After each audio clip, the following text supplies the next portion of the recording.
Love is a death wish between you and the you you're becoming. The song we sway sloppy to, the beat, the bridge. I want to live on his tongue, build a home of gospel and gaiety. I want to raise a city behind his teeth for all boys of choirs and closets to refuge in. I want my new God to look at the Mecca I built him and call it damn good. Love is a gamble, even more so when your identity itself is at risk of rejection. Excerpts from A Litany for Survival by Audre Lorde, The 17-Year-Old in the Gay Bar by Denise Smith, Wall by Moha Koff, Death Wish by Joshua Alexander Baker, and What Does Love Look Like by Ruby Carr tell a bittersweet story of queer heartbreak for those who pay for love in blood, a poetry program without transitions. What does love look like? The therapist asks 1 week after the breakup. And I'm not sure how to answer her question except for the fact that I thought love looked so much like you. And that's when it hit me. And I realized how naive I had been to place an idea so beautiful on the image of a person. As if anybody in this entire room could represent all love represented. As if this emotion 7 billion people tremble for would look like a 5'11", medium-sized, brown-skinned guy who likes eating frozen pizza for breakfast. Your heart is a wall on which I knocked, looking for a door, a latch. Could you blame me? Love is a death wish between two men bold enough to believe in it. For those of us who cannot indulge the passing dreams of choice, who love in doorways coming and going in the hours between dawns, looking inward and outward at once before and after, seeking a now that can breed futures like bread in our children's mouths, so their dreams will not reflect the depths of ours. What does love look like? The therapist asks again, this time interrupting my thoughts mid-sentence. And at this point, I'm about to get up and walk right out the door.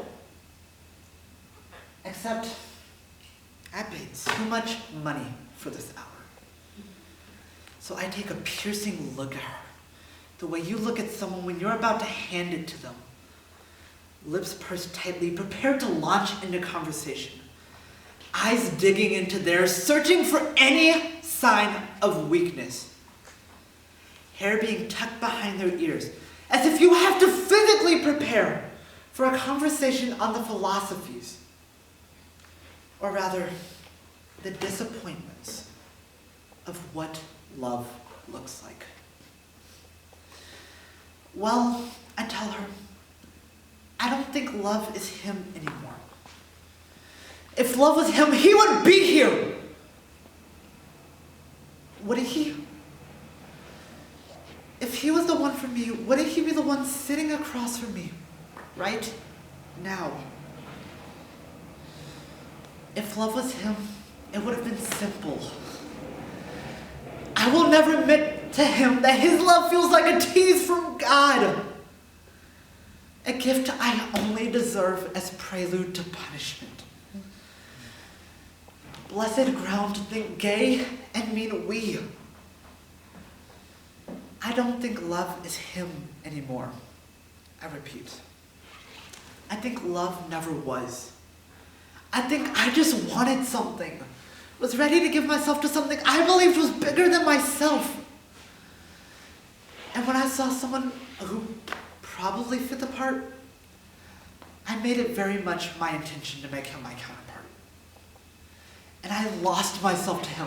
He took, wrapped me in the word special, until I believed he had eyes only to see me Hands only to feel me. A body only to be with me. Oh, how he emptied me. Love is a death wish paid in blood just for you. How does that make you feel? The therapist asks. Well, I say, it kind of makes me feel like shit. When the sun rises, we are afraid it might not remain. But when the sun sets, we are afraid it might not rise again in the morning.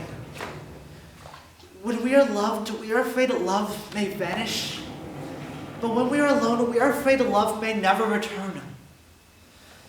And when we speak, we are afraid our words will not be heard, nor welcomed. But when we are silent, we are still afraid.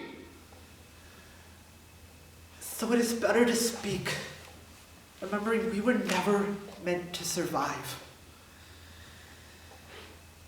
For those of us who live at the shoreline, standing upon the constant edges of decision, crucial and alone, I ask, when is the last time you returned yourself to yourself? And I am a hypocrite to make you answer what I cannot. Sometimes I pounded it with my fist, smashed my forehead against it, blamed myself for not having the passcode. Hated myself. No. Hating myself. But maybe we're looking at it wrong. We think love is something to search for out there. Something meant to crash into us on our way out of an elevator, slip into our chair at a cafe somewhere, meant to appear at the end of an aisle of a bookstore looking just the right amount of sexy and intellectual. But I think love starts here. Everything else is just desires and projection of all our wants, needs, and fantasies. But those externalities can never work out if we didn't turn inward and learn to love ourselves. Love does not look like a person. Love is our actions. Love is giving all we can, even if it's just a bigger slice of cake. Love is understanding we have the power to hurt one another, but we are going to do everything in our power to make sure we don't. Love is knowing all the kinds of sweetness we deserve, and when someone shows up saying they will provide it as you do, but their words seem to break you rather than build you. Love is knowing who to choose.